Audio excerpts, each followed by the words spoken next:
Olá, minha amiga, meu amigo, hora do nosso encontro nesta quinta-feira, 1º de maio, Dia do Trabalho. Atrás de mim, Castelvecchio, sobre o rio Adige, em Verona, construído há 700 anos. Hoje faz 525 anos que Caminha datou a sua carta, que no dia seguinte saiu numa naveta de Gaspar de Lemos para comunicar a descoberta ao rei de Portugal. E hoje faz 1 ano que o Brasil perdeu Ayrton Senna. História, lembranças.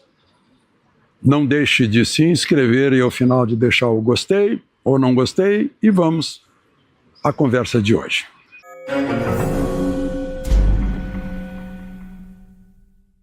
Pois é, Dia do Trabalho e o chefe honorário, presidente honorário do Partido dos Trabalhadores não foi à festa. Eu lembro quando eu nasci, Getúlio ia a todos os 1º de maio. Lula não foi, não sei se com medo de vaia, por causa do escândalo da Previdência. Falta de gente, acho que não, porque no ano passado ele foi, faltou gente, e ele disse que isso não era importante, porque podia falar para 1 milhão, 1.000 ou para uma senhora apenas. Mas não foi, preferiu ficar no Palácio Alvorada. E nesse mesmo dia, o ex-presidente Bolsonaro deixou a UTI. Um dia depois de ter retirado a sonda nasogástrica, filmado para ficar muito claro o que está acontecendo, porque ainda há versões fantasiosas a respeito. Então ele quis mostrar a realidade. Permanece no hospital ainda sob tratamento, sob observação. Ainda não é hora de sair do hospital, mas está com cara boa, como a gente vê nas imagens que vêm de lá.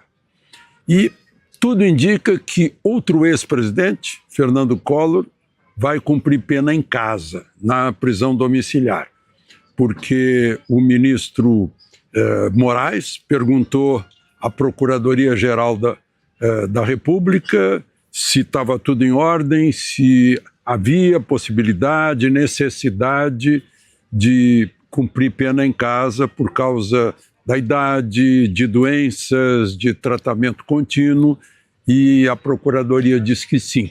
Então, tudo indica que Collor vai cumprir pena em casa. Bom, e o outro fato é que temos, eu anotei aqui, 185 assinaturas para uma comissão parlamentar de inquérito investigar as responsabilidades por esse escândalo bilionário na Previdência.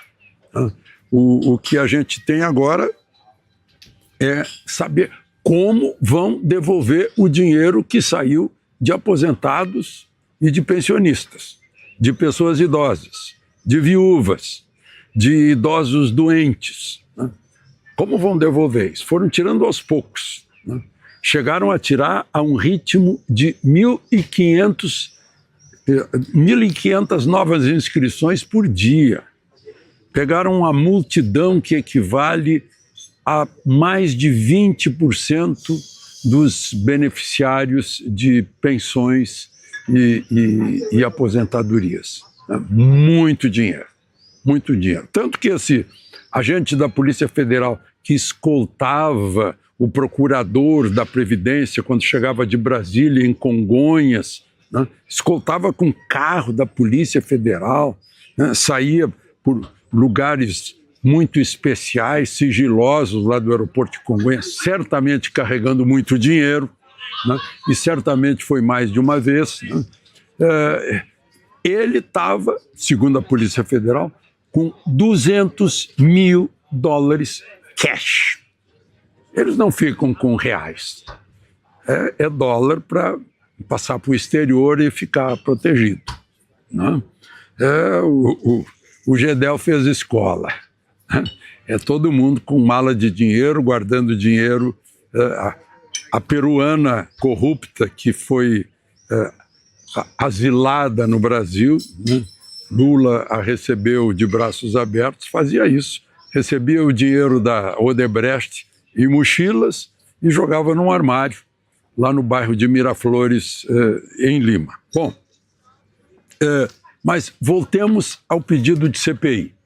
São 185 assinaturas, seriam necessárias 171, e agora é perguntar quando é que Hugo Motta vai instalar a CPI. Já tem uma dúzia de pedidos de CPI.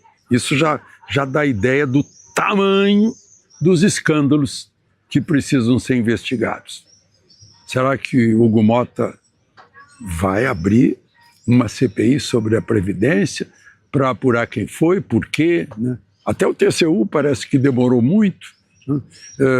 O presidente Lula disse que o governo é que está investigando. Sim, as autoridades são federais, mas quem denunciou, quem botou a boca no mundo foi o site de notícias Metrópolis, em março do ano passado. Ou seja, já passou mais de um ano e pouco até que as coisas foram, enfim, né, mostrando o resultado de investigações. Bom, Hugo Motta, eu falei, vai abrir ou não vai abrir uma CPI? Ele está com aquele pedido de urgência para o projeto de lei de anistia, né? Disse que a urgência que querem, parece que tem outras coisas na frente dessa urgência. Por isso que o deputado Luiz Felipe de Orleans e Bragança está falando em voto de desconfiança, capaz de tirar o presidente da Câmara, o presidente do Senado. Isso teria que entrar, claro, na Constituição, mas é uma boa ideia, para fazê-los trabalhar pela vontade da maioria, né? E pelas questões que são óbvias, como, por exemplo, a necessidade de o Senado investigar por que o Supremo age como se fosse um plenário político, uma instituição política, e não uma instituição do judiciário, não um tribunal constitucional, né? Agora mesmo temos problemas sérios com o ministro entre Sóstenes Cavalcanti, que é o líder do PL, né? E o ministro Flávio Dino, né? O ministro Flávio Dino simplesmente, depois de uma entrevista que o líder deu à Oeste, dizendo que já que Hugo Motta não cumpre a palavra, e a palavra não cumprida é botar em votação a questão de anistia, né? Ele prometeu isso para ser eleito, só que não está cumprindo.